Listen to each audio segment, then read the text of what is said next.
प्रधानमंत्री नरेंद्र मोदी आज राष्ट्रपति के अभिभाषण पर धन्यवाद प्रस्ताव की चर्चा का जवाब देंगे। थोड़ी देर में पीएम मोदी का संबोधन शुरू होगा, यानी कि वैसे देखिए 3:30 बजे का समय तय था और ये इसलिए बहुत महत्वपूर्ण है। यदि आपने कल राहुल गांधी को सुना होगा तो राहुल गांधी ने कई गंभीर आरोप लगाए थे और देश इंतजार कर रहा है कि प्रधानमंत्री अब उन एक एक आरोपों का जवाब कैसे देंगे, क्योंकि दोनों ही तरफ से जबरदस्त तैयारियां नजर आ रही हैं। मांग किया था कि हमें चर्चा करने का मौका दिया जाए, तब अटल बिहारी वाजपेयी जी के मांग पे स्वर्गीय जवाहरलाल नेहरू पार्लियामेंट खुलवाकर 165 एमपी जिसमें शामिल हुई थी, वो डिस्कशन में ये सदन देखा है, इसका सारे नबूत सरकार के पास है। और उसमें ये भी बताते हैं स्वर्गीय जवाहरलाल नेहरू खुद अपना खामियां को दर्शाया था और किस लिए ये हुआ, क्यों ऐसा हुआ, व्याख्यान दे चुके थे। और सारे व्याख्यान की बात, ये सारे जो सदन प्रभावित होकर एक यूनानिमस रेजोल्यूशन पास करवाया था, तो वो हम क्यों वो मिसाल अभी नहीं दिखा पा रहे हैं, क्यों आप डरते हैं? हाँ बोलिए।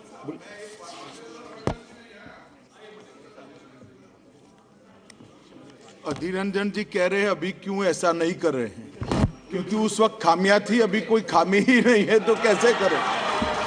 हजारों हेक्टेयर भूमि हार कर आए थे तब जाकर चर्चा करी थी, क्या बात कर रहे हो? इस तरह से नहीं होता है। चर्चा कब हुई थी? हजारों हेक्टेयर भूमि हार कर आ गए थे तब जाकर चर्चा हुई है। क्या हुआ? 2000 स्क्वायर किलोमीटर अतिक्रमण हुई। आप नकार सकते 2000 स्क्वायर किलोमीटर अतिक्रमण हुई। अगर एक काम कीजिए ना, सारे ऑल पार्टी डेलीगेशन को लेकर आप चलिए ना लद्दाख में, हम देखना चाहते हैं। आपको हिम्मत है ले जाने के लिए? बताइए आप खुद को कहां छुपाना चाहते हैं? आप चीन को डरते हैं। और ने 18 जनवरी 2022 के 18 जनवरी को भारतीय क्षेत्र के अंदर से 17 वर्षीय भारतीय मीरम तोरण को अपहरण कर लिया। भाजपा सांसद भाजपा सांसद श्री तपीर गांव ने भी ट्वीट किया कि चीन ने 2018 में भारत के अंदर 3-4 किलोमीटर सड़क बनाई। 26 जनवरी को पीएलए द्वारा युवा लड़के को भारतीय सेना को सौंप दिया गया था। शुरू में कहा ऐसे बातें नहीं करना चाहिए जो रिकॉर्ड में चले जाए और बाद में गलत क्या है? मैं वही तो कह रहा हूं, जो चीजें अगर कोई किसी ने कह दिया, किसी ने लेख लिख दिया तो सच्चाई है क्या? उसके बाद में अधिकारियों ने क्या स्पष्टीकरण दिया, क्लैरिफिकेशन क्या दिया? बाद में इंडियन आर्मी की तरफ से कहा गया है कि ये जो रिपोर्ट जितने भी आए हैं ये सही नहीं है, इस तरह से कोई हमारा जमीन नहीं किया। जब आर्मी बोल दिया, आप उससे पहले कोई जो कोट कर रहे कुछ बोले उसको आप कोट किए जा रहे। जब एजेंसी बता रहे अधीर जी इस तरह से, ये सेंसिटिव मुद्दा है इस सदन में, ये सब जिसका कोई तर्क नहीं अच्छा, है। हम जब कहेंगे सेंसिटिव है, ऐसा बात मत, आप जब कहेंगे इनसेंसिटिव है, यही है ना बात। आप राहुल गांधी जी के खिलाफ गाली दोगे, आप राहुल गांधी जी को पाकिस्तान की दलाल बनाओगे, वो सेंसिटिव है, वो इनसेंसिटिव है। और हम जब असली मुद्दे उठाते हैं तो सेंसिटिव हो जाते हैं।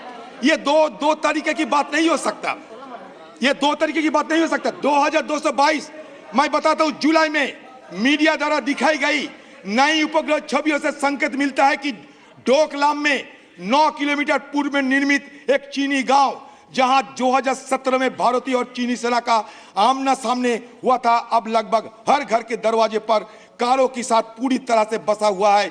चीन द्वारा 110 वर्ग किलोमीटर क्षेत्र की इसी सलामी टुकड़े का जवाब मोदी सरकार के पास नहीं है।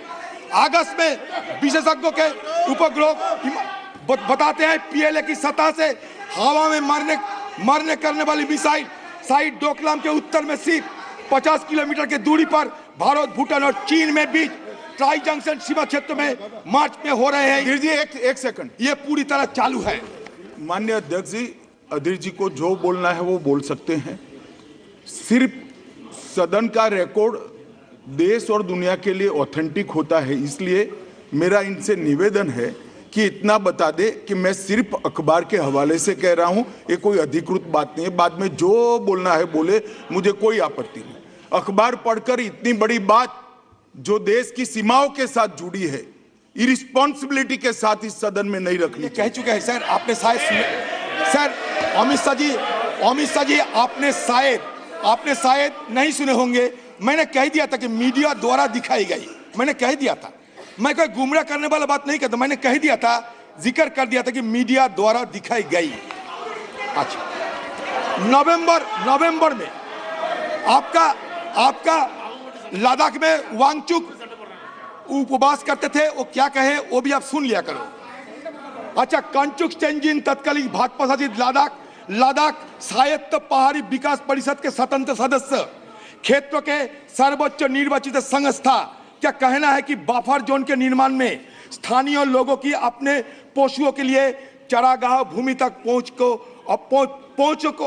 को अवरुद्ध कर दिया और नहीं जा पाते हैं। दिसंबर में गैर कानूनी घुसपैठ के प्रयास में चीनी दल 9 दिसंबर 2022 को तवांग सेक्टर के स्वयंभू क्षेत्र में हमारे सशस्त्र बलों के साथ 17,000 फीट की चोटी पर अवैध रूप से कब्जा करने की दृष्टि से भिड़ गए।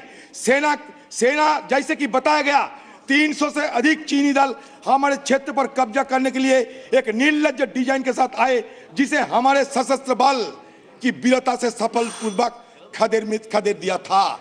हमारे सेना की वीरता, हमारी सेना की धीरता, या हमारी सेना के लिए हमारे अहंकार, हमारे नाच की कोई कमी नहीं है। लेकिन आप बताइए खुलकर, क्यों नहीं सदन में चर्चा हो रहे हैं? आप एक काम कीजिए ना, जवाहरलाल नेहरू को किसी ने बताया था कि सेक्रेट सेशन करो। जवाहरलाल नेहरू जवाब में कहा था कोई सेक्रेट सेशन नहीं होगी, हम खुले आम चर्चा करेंगी। ये हिम्मत आप क्यों नहीं दिखा सकते?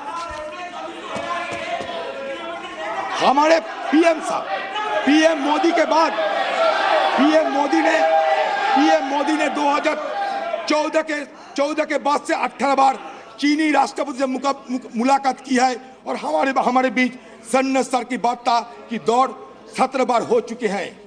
गलवान के बाद से चीनी आयात हिंदुस्तान में 45% का वृद्धि हुई या नहीं? आप बताओ।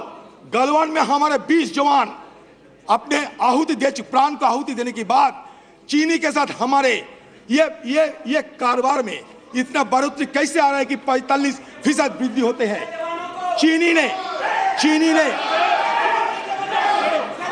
ने पीएम केयर्स फंड में दान दिया, और अब सही लोग इस्तेमाल कर रहे हैं, और अभी पॉइंट्स ऑफ ऑर्डर निकालेंगे।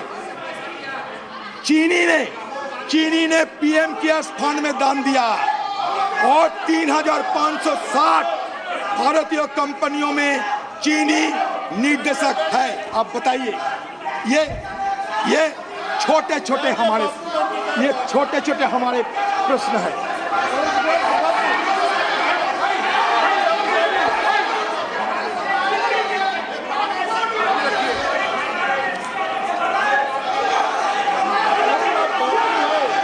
सर मेरा और एक बात कहना है सर, हिंदुस्तान में मैंने पहले भी कहा कि जहां 14% मुसलमान होते हैं, वहां मुसलमानों को क्यों इस तरीके की नफरत की निगाहों से देखा जाते हैं?